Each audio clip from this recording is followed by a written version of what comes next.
Memang kerja haji tu kerja fizikal kan, kerja fizikal yang ramai orang, susah, suasana baru, iklim baru, orang baru, cabaran baru. Betul sangat. Haji ni sebenarnya kerja fizikal yang menuntut kesihatan yang baik. Jadi, jom dengarkan perkongsian Dr. Nurul tentang tips jaga kesihatan sebelum mengerjakan haji. Lepas tu memang sangat memakan badannya lah jadinya. Mengetahui benda tu eloklah juga kalau kita boleh improvekan banyak bacaan kesihatan dari segala aspek yang boleh diimprovekan.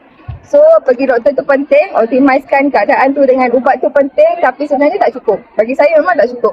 So, kena jumpa doktor-doktor macam Dr. Kam ke kan. Sebab kita ada banyak lagi benda yang boleh dibuat untuk improvekan sebab kita tackle root cause. So, dari segi produk BE kita ada Alora, dah mula pakai, bila pakai lebih bertenaga, bila dah bertenaga dia boleh exercise sebelum pergi, dia dah membina stamina dia. Memang kena banyak pakai stamina kan.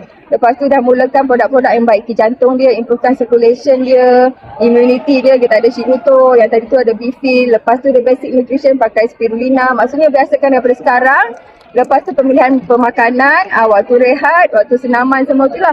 So banyak benda yang boleh direversekan. So sebelum kita pergi tu memang boleh lebih sihat. Pertama kita kena detox minda kita lah bahawa penyakit ni tak boleh reverse, tak boleh lebih baik, macam tu saja. So kita kena detox pemahaman yang macam tu. Padahal banyak yang kita boleh buat. Untung-untung ada ubat yang boleh off.